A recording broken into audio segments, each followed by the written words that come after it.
Former U.S. Rep. Mondaire Jones announced his candidacy on Wednesday for New York's suburban 17th congressional district, a seat the progressive previously represented but left last cycle amid an inter-party dispute. After a complicated redistricting plan and a decision by Sean Patrick Maloney, the then chair of the Democratic Congressional Campaign Committee, to run the 17th district, prompted Jones to run unsuccessfully in New York City last summer. Jones has returned to his suburban stamping grounds, where he hopes to unseat Republican Rep. Mike Lawler. Mike Lowry. Mike Lawler. Lawler is one of the House Democrats' top targets as they seek to retake the chamber in November of 2024.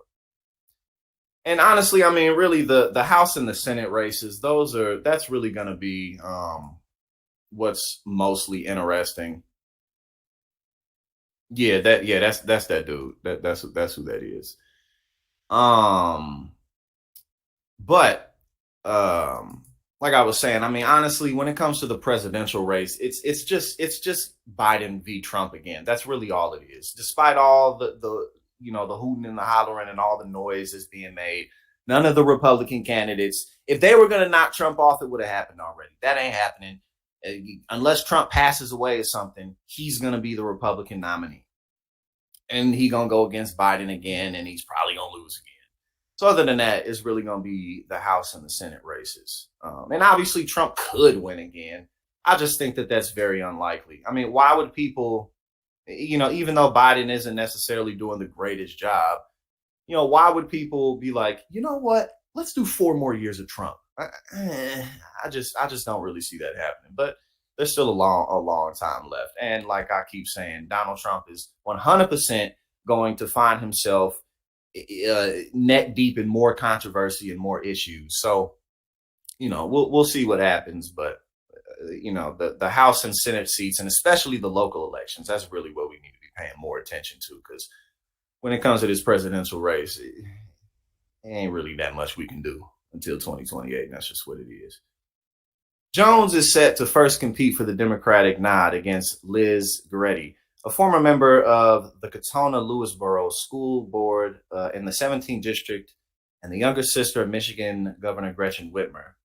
They tried to kidnap Gretchen Whitmer.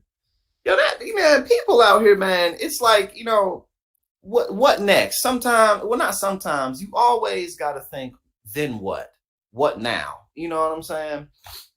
Like, you kidnap a governor, the head executive of a whole state, and then what? You gonna move to Cambodia? You think no matter where you went in the world, the U.S. would just pick up the phone and be like, "Look, you need to give these people up, or we'll pass sanctions, and ain't none of your people gonna be able to eat until you get." That's how powerful the United States is. You feel me? So it's like, the United States can pick up the phone and be like, look, do what we want, or we'll just blow up your whole country. Trying to kidnap Gretchen Whitmer. People are so damn stupid out here, man. I don't know. I know 2 of them got arrested for sure. That's what I remember. But if some of them got off, then they the luckiest dudes in the world, because that was like the dumbest plan ever. The battle between Jones and Goretti could be a marquee ideological clash within the Democratic Party to determine who will run in one of the nation's hottest House races. Quote, "I'm running for Congress because for me, policy is still personal," Jones told the Huffington Post in a late June interview in Manhattan, where he had been meeting with advisors. Jones wants the opportunity to build upon the raft of progressive legislation from President Joe Biden's COVID-19 relief bill. Oh, you got to do better than that. But let's see what else. To the bipartisan infrastructure package. Now, infrastructure, honestly, right now, infrastructure, that's going to sneak up and become incredibly important to Republicans, too. It may take a few years yet, but the country has been falling apart. But, I'm 31 years old. That's still young, but it's old enough to have a decent amount of life to look back on. And just in my little 31 years of life, every year weather gets worse and more extreme. Every year it gets hotter. Every year hurricanes get worse. You know what I'm saying? Every year places are on fire in the world that shouldn't be lit, that should not be ablaze, they on fire. You feel me? It's they you go up to the Arctic Circle, motherfucker. Ooh, look how I stopped myself from saying my favorite word, because we got to make money. You know what I'm saying? MF, that's my favorite word. But look at that, we growing over here. But whenever we not in segments, I'm gonna do my thing. But like I was saying, in my 31 years of life, every year the weather gets more extreme.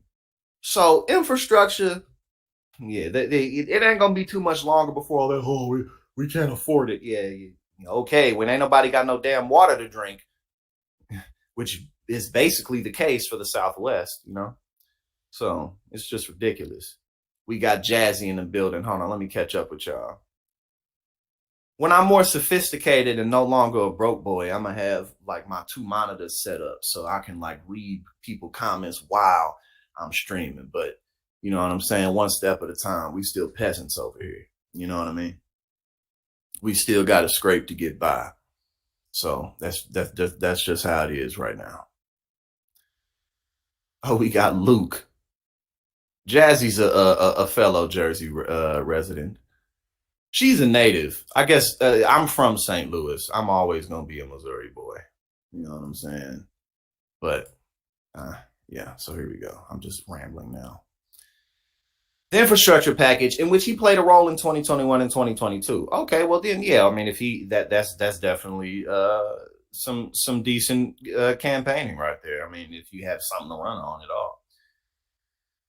I'm really proud of what we accomplished last term and what was objectively one of the most productive calendars in modern history, he said.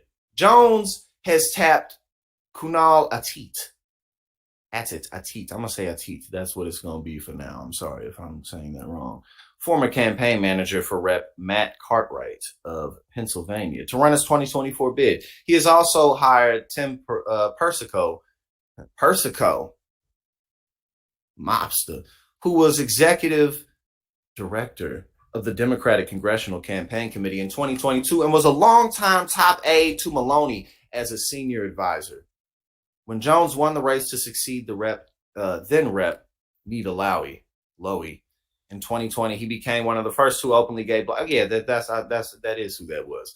Openly gay black men to serve in Congress. In his first term, Jones, a graduate of Harvard Law School, staked out a name for himself as an outspoken advocate for progressive causes, such as expanding the size of the Supreme Court. Man, the Supreme Court is such a damn mess. In 20 years, it's going to be 50 people on the Supreme Court. It's just going to be endless expansion on the Supreme Court. Oh, my goodness. Oh, we got Andrea. Yeah, but man, the Supreme Court is just absolutely ridiculous. And to absolutely no surprise, they was like, nah, with the student debt forgiveness, nah. All right. At the same time, Jones stopped short of embracing the stances and tactics of the left-wing House members known as the Squad, a self-described pro-Israel progressive. Jones is aligned with the liberal group J Street, but refused to co-sponsor legislation that J Street backed, which could restrict how U.S. aid can be used in the occupied Palestinian territories. Jones also served as House Democrats' freshman representative to party leadership and declined to join some Squad members in voting against the bipartisan infrastructure bill. The Squad did not want to relinquish its leverage to push for a vote on an ambitious social policy and climate bill. And Jones cited his co-sponsorship of a right to repair bill with Rep. Victoria Sparks, a Republican of Indiana, as an example of his bipartisanship. Quote, I was a pragmatic progressive member of Congress, Jones said. Well, so then, I mean, I guess it'll just come down to a weighing out who's more progressive in the race. I mean, you know what I'm saying? So this is a quote from Grady. The federal government needs to be in the business of protecting rights, voting, not just individual rights, human rights, and expanding freedoms, Grady said. And what we're seeing right now from Republicans in the House is an attack on different communities pretty consistently. Well, we'll see what's up. We'll definitely keep our eyes on this race. We'll keep our eyes on the race for sure and see what happens, because that race will definitely get a lot of attention given the fact that Jones stepped aside. So him coming back